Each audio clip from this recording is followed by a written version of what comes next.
Lai gan šobrīd veikalu plauktos ir pieejami visdažādākie produkti, ko var smērēt uz dienasčās sviestmaizes, izrādās Latvijas iedzīvotāji nav gatavi tik viegli atteikties no stabilām vērtībām.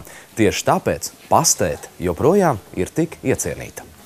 Uzņēmums Legira ir viens no pirmajiem, kas uzsāka darbību Latvijā neilgi pēc neatkarības atgūšanas 90. gadu sākumā. Tā produktu klāstā ir gan galerti, gan pastētes, gan, piemēram, mēle želejā. Lai gan uzņēmuma vadība atzīst, ka šobrīd laika patiešām ir sarežģīti, tas tikai kalpo par iedvesmu vēl aktīvākai darbībai un alternatīvu meklējumiem. Piemēram, samazinoties pirktspējai Latvijā, tiek meklēti ceļi uz ārvalstu tirgiem. Mūsu tā doma ir pirmais solis, ka mēs varētu ieiet etniskajos veikalos, kas atrodas Īrijā un Anglijā, lai mēs varētu mūsu produkciju piedāvāt arī latviešiem vai tuvāku tautu cilvēkiem, kur atrodas ārpus savām valstīm, bet grib saņemt to savu produktu. Ja. Šobrīd ir tā, ka mēs esam tikai Latvijā, bet sākotnēji mēs sāksim iet, protams, uz Igauniju un Lietuvu, kas arī šobrīd notiek pārunas un saskaņojam jau gala cenas un iespējas. Pavisam uzņēmumā tiek ražotas 6 veidu pastētes, bet iecienītākā no tām ir īstā lauku pastēte, kuras īpašā odziņa ir dažādi kūpinājumi tās saturā. Lai to pagatavotu, vajadzīgas lielopu aknas, kūpināti cūku vaigi un dārzeņi. Vispirms aknas un cūku vaigi tiek turēti saldētavā -18 grādu temperatūrā. Kad tuvojas gatavošanas laiks, tie tiek pārvietoti uz īpašu kameru, jeb atlaidināšanas istabu. Vispirms aknas tiek sagrieztas lielos gabalos, tāpat arī dārzeņi. Viss kopā ar cūku vaigiem tiek apcepts, tad atsevišķā pannā sautēts. Pēc tam aknas, vaigi un dārzeņi tiek no buljona izsmelti un sagatavoti malšanai. Tā kā īstā lauku pastēte ir rupja maluma pastēte, tā tiek malta tikai 2 reizes, pirms otrās piebarot nepieciešamās garšvielas. Tad pastēti sagatavo putošanai.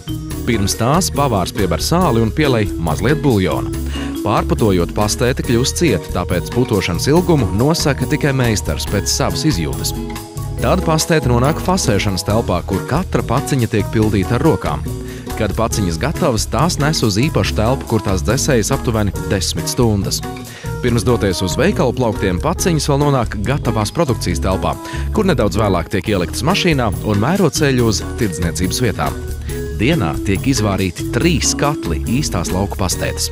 Kā tiek izgudroti jauni produkti, piemēram, pastētes? Mūsu pastēšu receptes ir veidojušās vairāk gadu garumā, kuras mēs paši esam izstrādājuši. Un visu šo gadu garumā cauri mums ir tāds kā uzņēmuma talismans, ir gājis viens no pavāriem. Un viņš ir arī tā kā pilnveidojis šīs receptes, lai viņas tiešām būtu izsmalcinātas un garšīgas.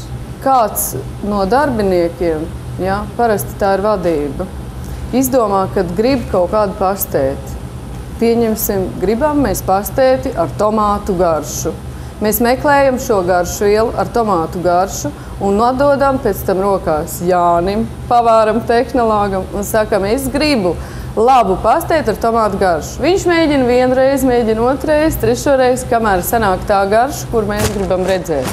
Vai pircējs veikalā var pats noteikt, kura pastēte ir īpaši kvalitatīva, bet kura nepārāk izdevusies? Pastēti apskatot, varbūt vajadzētu tomēr pataustīt viņas cietību, vai viņa nav pārāk šķīdra, ja, vai atkal nav pārāk cieta. Un vispār es ieteiktu pircējiem noņemt tomēr vāciņu nost, ja tas ir iespējams, ja viņš nav kaut kādīgi aizlīmēts, ka jāgriež vaļā, un pasmaržot.